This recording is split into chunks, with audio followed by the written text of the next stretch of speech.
நான் உங்கள் டிஎன்ஏ மற்றும் பிரஸ்ன ஜோதிடர் சுப்ரஜா சுரேஷ்குமார் கோவையிலிருந்து.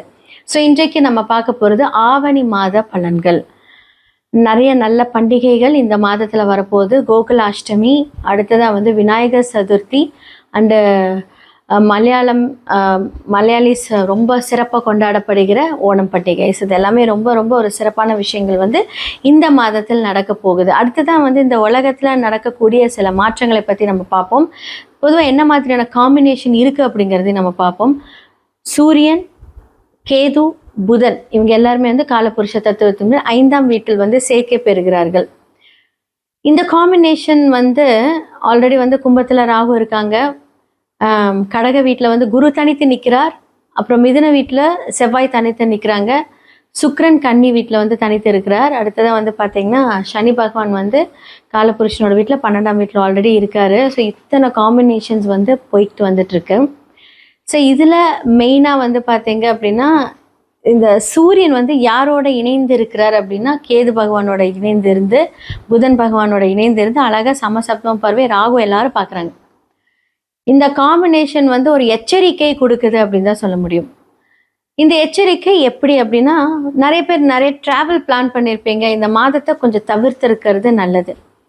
அடுத்ததாக இன்னுமே பார்த்தீங்க அப்படின்னா காற்று அப்படின்னு சம்மந்தப்பட்ட விஷயங்கள், நிறைய தீ விபத்துக்கள், அடுத்ததாக நிறைய வெடி பிளாஸ்ட், யாருமே யோசிக்க முடியாத ஒரு பிளாஸ்ட். இது இதே காம்பினேஷன் நம்ம இதுக்கு முன்னாடி நம்ம பார்த்துருக்கோம். நம்ம ஃப்ளைட் கிராஷெலாம் பார்த்துருக்கோம். இதே காம்பினேஷன் என்ன அப்படின்னா, அப்போ சூரியன் கேது மட்டும் இருந்து பார்த்துருக்க, இப்போ புதன் இணைந்து பார்க்குறாங்க. ராகும் பார்க்குது. இந்த மாதிரியெல்லாம் இருக்கும்போது என்ன அப்படின்னா, மீடியா ஃபீல்டு இதில் நிறையா பாதிப்புகளை நம்ம பார்க்க போகிறோம். மீடியா ஃபீல்டில் இருக்கிறவங்களுக்கு பிரச்சனை. அதே மாதிரி கெமிக்கல் ஃபேக்ட்ரிஸ், ட்ராவலிங் பண்ணுறவங்க இதெல்லாம் கொஞ்சம் யோசித்து நீங்கள் இந்த மாதத்தை கொஞ்சம் கடந்தீங்கன்னா ரொம்ப நல்லாயிருக்கும் அப்படின்னு தான் நான் சொல்லுவேன். இதெல்லாமே கொஞ்சம் ஜாக்கிரதையாக இருக்கக்கூடிய ஒரு காலங்கள். மேஷம்லேருந்து மீனம் வரைக்கும் இந்த ஆவணி மாத பலன்கள் எப்படி இருக்குது? ஏன்னா சூரியனோட டிரான்சிட் ஆகஸ்ட் மிட்லேருந்து செப்டம்பர் வரைக்கும் இருக்க போகுது.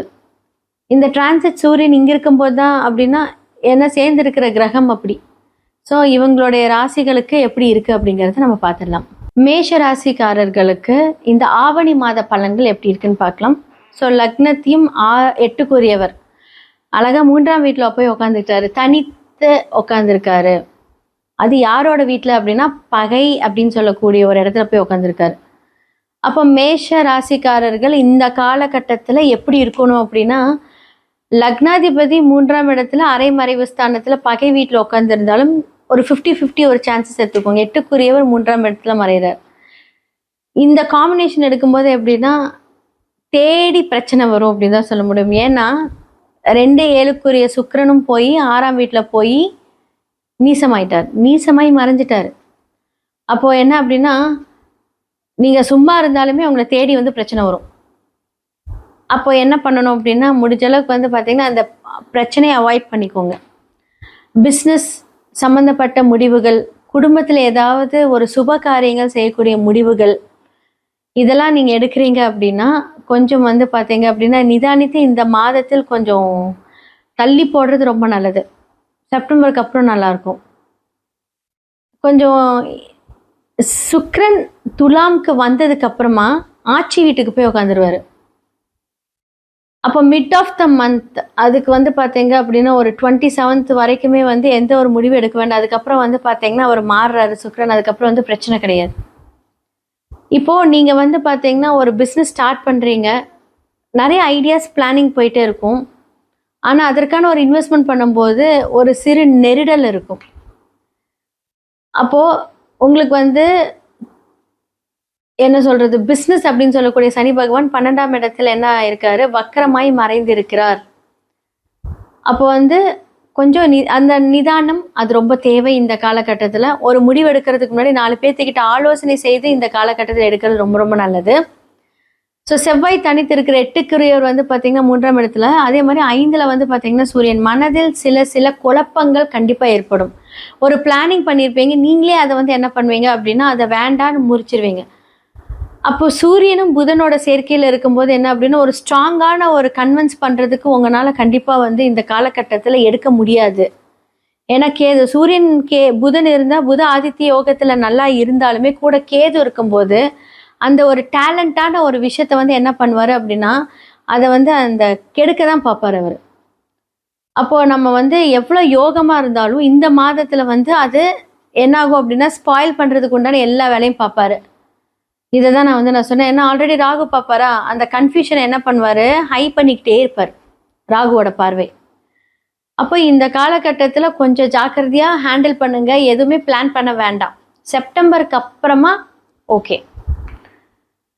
அப்போ ஏன்னா சூரியன் அப்படிங்கிறது வந்து பார்த்தீங்கன்னா ஒரு மேனேஜ்மெண்ட் பவர், நீங்கள் ஒரு லீடர்ஷிப், உங்களுடைய ஓனர்ஷிப், இது எல்லாமே வந்து என்னாகும் அப்படின்னா ஒரு அன்பேலன்ஸ்டாக போகுது. நமக்கே யோசனை வரும், என்ன திடீர்னு இப்படி நடக்குது, ஏன் இந்த மாதிரி ஒரு குழப்பம், ஒரு ஸ்ட்ரெஸ்ஸு, ஏன் இந்த கேது அப்படிங்கிறது கோளாறு அப்படின்னு சொல்கிற விஷயத்த குறிக்கும். அப்போ ஏன் நல்லா போயிட்டு இருக்கும்போது ஏன் சடனாக ஒரு டிப்ரெஷனில் கொண்டுட்டு போகுது. அப்போது சுய ஜாதகத்தில் வந்து பார்த்திங்கன்னா அந்த சூரியன் வந்து உங்களோட ஜாதகத்தில் எங்கே இருக்காருன்னு பார்க்கணும். கூட என்ன கிரகங்கள் இருக்குது, என்ன ஹை டிகிரி இருக்குது அப்படிங்கிறத பார்த்து அதோட பலன்கள் மாறும். பொதுவாக கோச்சாரத்தில் இந்த பலன்கள். அப்போ என்னன்னா இந்த கிரகங்களுக்கு இருக்கிறவங்களுக்கு அது வேலை செய்யும், மற்றவங்களுக்கு வந்து பார்த்தீங்கன்னா ஆப்போசிட்டாக இருக்கும். சுய ஜாதகத்தை பார்த்து அதை நம்ம முடிவு பண்ணிக்கலாம். அப்போது ஒரு பிஸ்னஸ் ஸ்டார்ட் பண்ணுறீங்க அப்படின்னா கொஞ்சம் தள்ளி போடுங்க. சுப விரயங்களுக்கான நீங்கள் ஒரு விஷயங்கள் ஸ்டார்ட் பண்ணுறீங்க அப்படின்னா கொஞ்சம் கொஞ்சமாக பண்ணுங்கள். ஒரு திடீர்னு ஒரு இன்வெஸ்ட்மெண்ட் பண்ணி ஆகணும் அப்படின்னு சிறிதளவில் இன்வெஸ்ட்மெண்ட் பண்ணுங்கள். ஏன்னா புதனும் அங்கே இருக்கிறார் இல்லையா, அப்போ அவரோட வீட்டில் இருந்து பார்த்தீங்க அப்படின்னா அது 3ஆம் வீட்டில் அவர் ஆல்ரெடி மறைந்து இருக்கிறார். ஸோ இது அதாவது புதனோட வீட்டில் இருந்து. ஸோ இதனால தான் நான் சொல்கிறேன். ஸோ நம்மளுடைய ஸ்ட்ரெஸ்ஸு கன்ஃபியூஷனுக்கு இதுதான் காரணம். ஸோ இந்த காலகட்டத்தில் இது பண்ணுங்கள். ஸோ பெண்களுக்கு வந்து பார்த்தீங்க அப்படின்னா பெண்கள் அவங்களுடைய தொழில், அவங்களுடைய வருமானம் சார்ந்த ஒரு விஷயங்கள் வந்து பார்த்தீங்கன்னா கொஞ்சம் தடை தாமதங்களும் இந்த காலகட்டத்தில் கொடுக்கும். ஸோ படிக்கணும்னு நினைக்கிறவங்களுக்கு வந்து பார்த்தீங்கன்னா கொஞ்சம் மந்தத்தன்மை இருக்கும், கொஞ்சம் ஹார்ட் ஒர்க் பண்ணுங்கள். ஸோ இது எல்லாமே உங்களுக்கு வந்து ஒரு நல்ல வழிகளை காட்டும். ஸோ 4ஆம் இடத்துல வந்து பார்த்தீங்கன்னா குரு தனித்து இருக்கிறார். ஸோ சுகஸ்தானத்தில் குரு இருக்கும்போது என்னாகும் அப்படின்னா நல்ல யோசனைகள், நல்ல சிந்தனைகள், என்ன வழிகாட்டினாலுமே சில கிரகங்கள் உங்களுக்கு ஆப்போசிட் பண்ணாலுமே குரு உங்களை எப்பவுமே வழிகாட்டக்கூடிய இடத்துல இருப்பாங்க. யார் மூலியமாவது ஒரு பெண்கள், வயதானவர்கள், இது எல்லாமே உங்களுக்கு வந்து வழிகாட்டுதலாக இருப்பாங்க. ஏன்னா 9க்குரியவர் 12க்குரியவர் வந்து உச்சமாக இருக்கிறாங்க. அப்போது என்ன அப்படின்னா இந்த ஒரு விஷயம் எவ்வளோ சொதப்பினாலும் எவ்வளோ பிரச்சனைகள் இருந்தாலும் குரு நல் வழியை காமிக்கிறதுக்காக உங்களுக்கு ரெடியாக இருக்காங்க. அப்போது நான் அதனால தான் ஆரம்பத்திலே சொன்னேன், நல்ல யோசனைகளை தெரிந்து நீங்கள் உங்களுடைய செயல்களை பயன்படுத்துறீங்க, தொடர்ந்தீங்க அப்படின்னா இந்த காலகட்டம் உண்மையாலுமே சொல்கிறேன் ரொம்ப ரொம்ப நல்லாயிருக்கும். ஸ்டூடெண்ட்ஸ்க்காக இருக்கட்டும், இல்லை பிஸ்னஸ் பண்ணுறவங்க, வேலை செய்கிறவங்களுக்கு இந்த டைமில் வந்து நீங்கள் ஏதாவது ஒரு அடுத்த லெவல் நீங்கள் எதாவது எதிர்பார்த்தீங்க அப்படின்னா கண்டிப்பாக இந்த காலகட்டத்தில் வந்து கொஞ்சம் கஷ்டம்தான். கொஞ்சம் வெயிட் பண்ணுங்கள், யார்கிட்டையும் கேட்டு சண்டை, ஏன்னா தேடி பிரச்சனை வரும்னு சொல்லியிருக்கேன். ஏன்னா மனசுக்கு பிடிச்ச விஷயத்தில் வந்து சூரியன் போய் உட்காந்துருக்காரு, ஆட்சி வீட்டில் உட்காந்துட்டாரு, கூட கேது இருக்கார். நீங்கள் பிளான் பண்ணது எல்லாமே கொஞ்சம் தாமதங்கள் ஆகிறதுக்கான வாய்ப்புகள் இருக்குது. அதற்காக தான் நான் சொல்கிறேன். இப்போ உடனே வந்து ஓகே யாராவது கூப்பிட்றாங்க அப்படின்னா உடனடியே இந்த இருக்கிற வேலையை விட்டுட்டு போயிட்டு அப்புறம் அந்த வேலை தாமதாகும்போது அங்கேயும் போக முடியாது, இங்கேயும் போக முடியாது. ஸோ அந்த மாதிரியான ஒரு சம்பவங்கள் தான். ஸோ இந்த குழப்பத்தில் இருக்கும்போது எந்த முடிவும் எடுக்காதீங்க. ஸோ இந்த காலகட்டத்தில் கொஞ்சம் அமைதியாக இருந்து மூவ் ஆன் பண்ணிங்க அப்படின்னா ரொம்ப நல்லாயிருக்கும்.